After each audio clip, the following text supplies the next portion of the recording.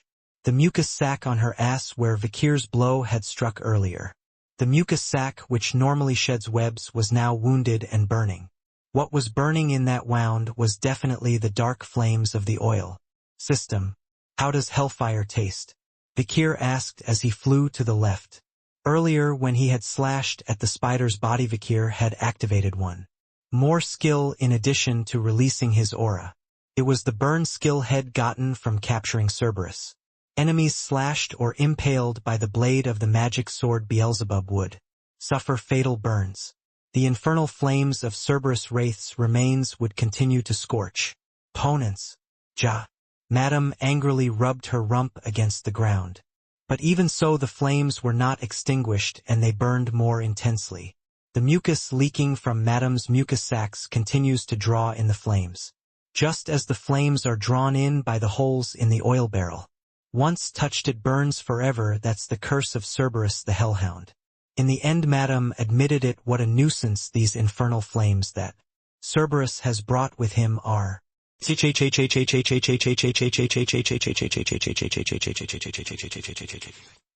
Madame held her breath and expanded the hole in her ass, spilling the vast amount of mucus that had been contained inside onto the floor. Huge amounts of white liquid gurgled out. Vikir stretched back to avoid them. Suddenly the flames that had been burning Madame's mucus sacs were all out of her ass. She had expelled a great deal of mucus at once. Gag gag. Madame turned around, her legs shaking in frustration. Then she turned to me. She did something that would have made Vikir shake his head. She stuck her leg into the burrow, swirled it around, and pulled out a small, round sphere. It was an egg. Vikir suddenly understood why Madame was so hungry all the time. Madame was pregnant and she was carrying many eggs inside her. However, with the current intruder draining her stamina to the max, there is only so much food she can eat. Ajikajakwadudiak. Madame gobbled up her eggs' concentrated nourishment without hesitation. What a heartless mother. Without another word, Vikir raised his bow. Boom! An arrow flew out and headed for Madame. The arrow cut through the air sharply and lodged in her third eye from the left. Crack. The eyeball exploded like a raw egg, along with the aura that spun at high speed on the surface of the arrowhead. The flames of the oil system were transferred. Gaha. Madame stretched out her legs in fury, but what awaited her at the end of the trajectory was a sword strike wielded by Vikir. Denging. Again there was a crack, as if the night sky was being split in two. This time Madame's right front leg was severed and she sprawled across the floor. Thud. Vikir stepped back, dodging the poisonous blood that sprayed in all directions. Giggle. Despite losing her front legs, Madame was not at all agitated. She simply retrieved another egg from her burrow, ate it, and regenerated 2 new legs from the severed limb. Poof poof. Madame now had 10 legs. She could no longer attack with her severed legs, as they would always grow back into 2. Vikir remained silent, watching Madame's every move. Finally, Vikir nodded. I see, cut 1 make 2 right. And with that, Beelzebub bared his 6 gnarled teeth poking out of Vikir's arteries. Let's see how far it goes then. A black aura exploded madly from Vikir's entire body. Baskerville's 6th form. The blood aura at the tip of the magic sword burned as brightly as the sun as it descended toward Madame's legs once more. The pointed tip, like the teeth of a carnivorous animal, cut 6 trajectories in quick succession. Denging deng deng. The 2 newly grown legs were sliced off again, and Madame regenerated them as if it were hopeless. Poof, woody woody woody. For legs sprouted from where 2 legs had been severed. Vikir let out another long stream of aura. The sensation of all the blood in his body being transformed into aura, a dazzling realm of martial power. Feeling as if every vein in his body was on fire, Vikir shot forward. The aura blade flashed out again. The high-speed rotating aura of the graduator sliced through Madame's rigid exoskeleton. 2 new legs sprouted from the severed limbs. Vikir continued to burn the mana in his body to produce the aura, and each Time he did Madame grew more and more leggy. Gia. Madame used her many legs to oviposit all over Vikir's body. Puff puff puff puck. Despite the mind-numbing pain, Vikir's eyes remained focused. He stood and endured the terrible agony like a seasoned hound from the age of Destruction. the regenerative powers of the bog salamander once again heal Vikir's body. But it could not do anything about the terrible poison that had infiltrated his body. The terrible poison dissolves into his blood, churning through his entire body. The graduator's aura scorches his veins, but it's clear he won't last long. Vikir lifted his blurred vision and glared at the madame before him. The mockery on the madame's face was only getting worse. Kiririkya. Madame raised her two forelegs in unison as if to crush the staggering Vikir. In one fell swoop. It was quite a leisurely movement. But, stagger. For a moment Madame stumbled too. Not enough strength. No, Madame still had plenty of energy left. But why is her balance off? Suddenly Madame realized. There were too many new legs sprouting from her forelegs. She had just released all the mucus in her gut from the annoying burning of Cerberus flames, so she was now lighter. Add to that the weight of his many overgrown legs and he's off balance for a moment.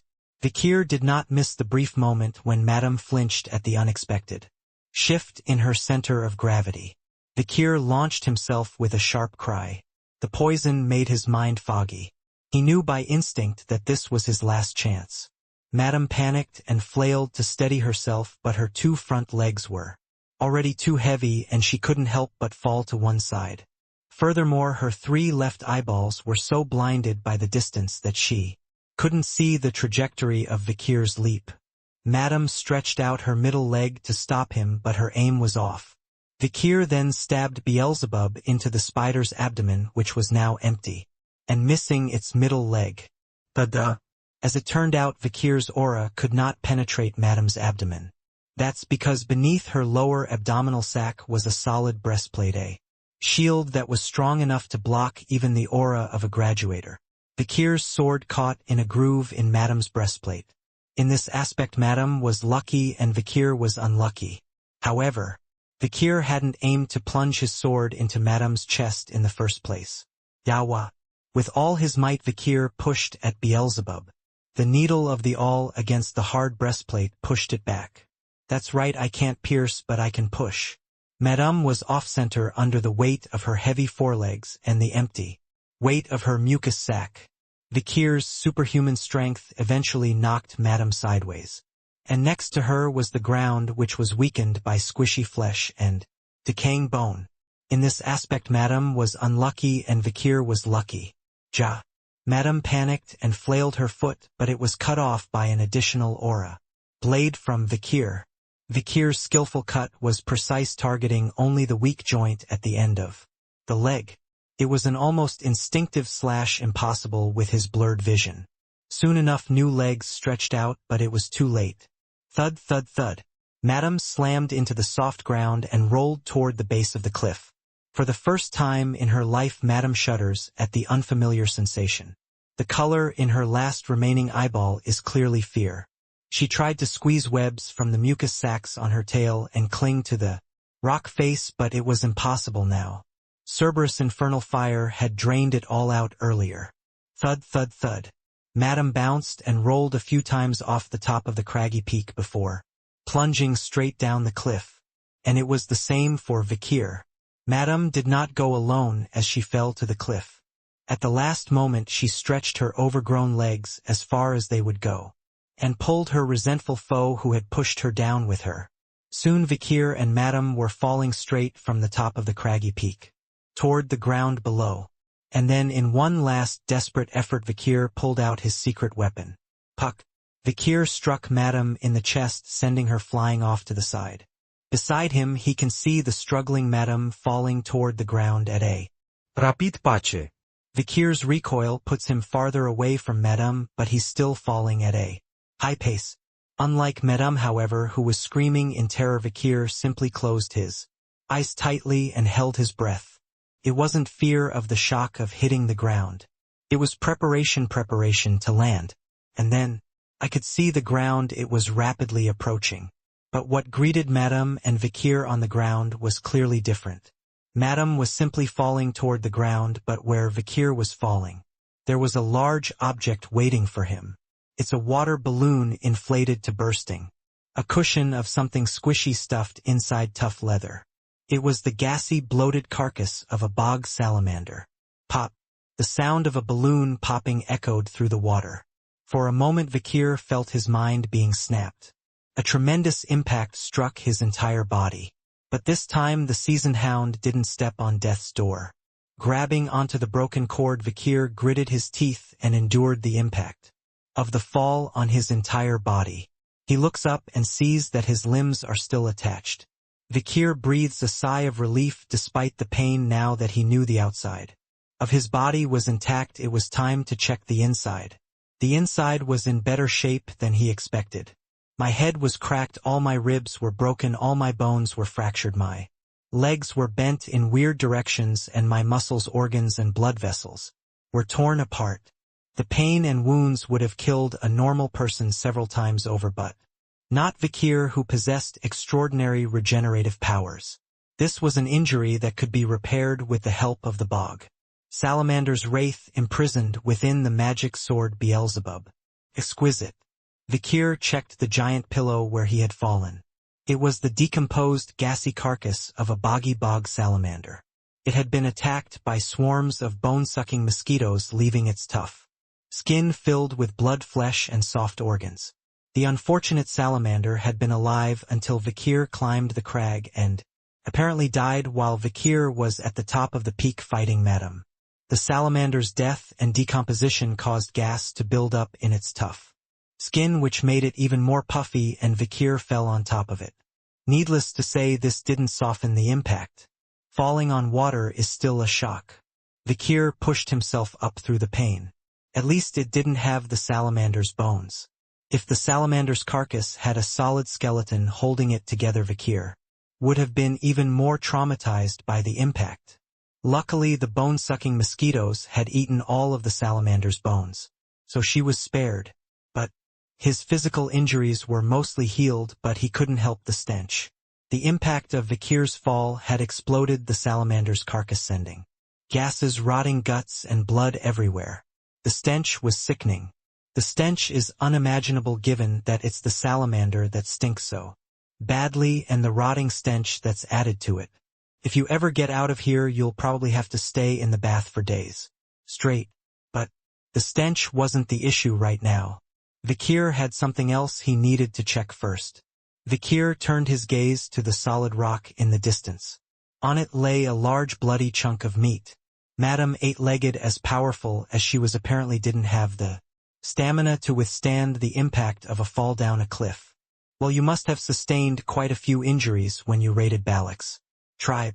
Her entire exoskeleton had been shattered, all her vital organs, bones, lungs, heart had been spilled to the ground, and many of her legs were bent in grotesque ways.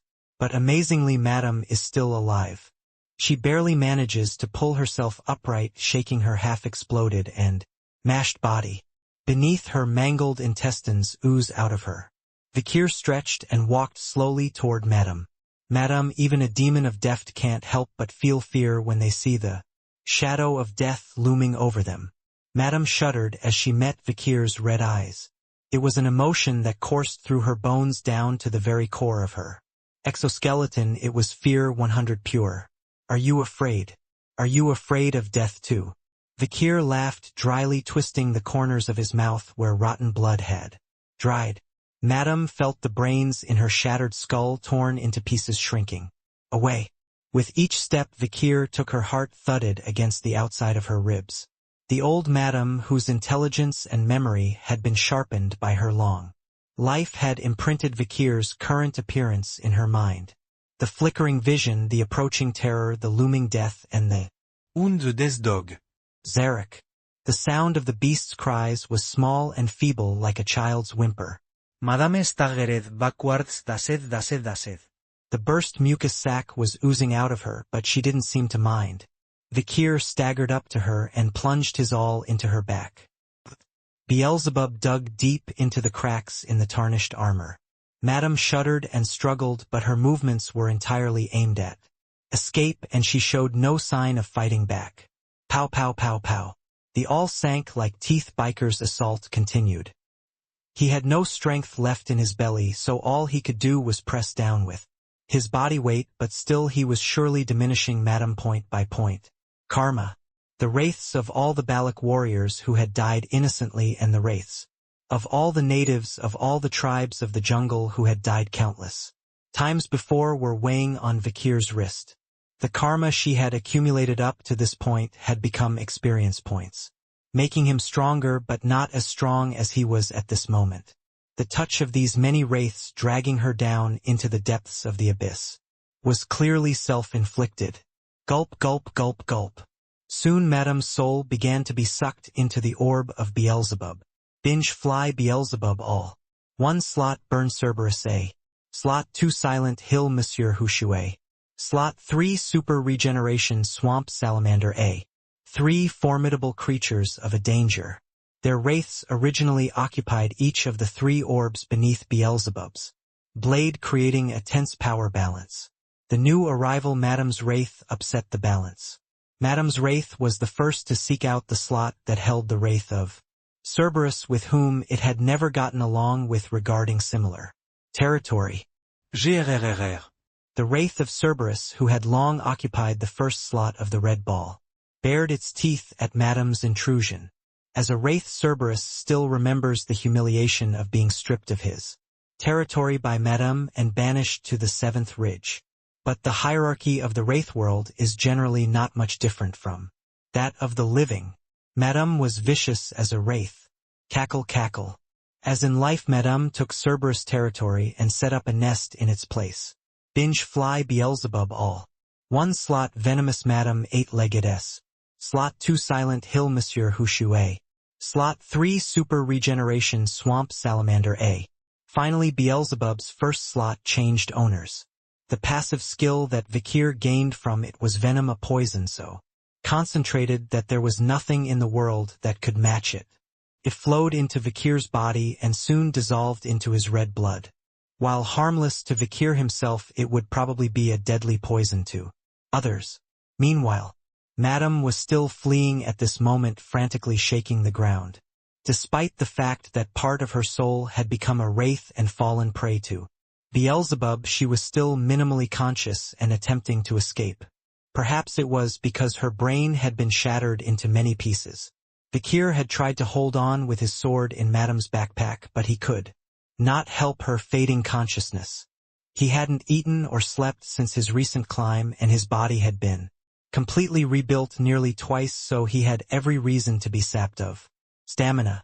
This was especially true now that he had released an aura that had burned through every blood vessel in his body. A normal swordsman would have been dead or crippled by now. Thump, thump, thump. From beyond my fading consciousness, I hear the howling of a beast. If it's a pack of dogs, we're in trouble.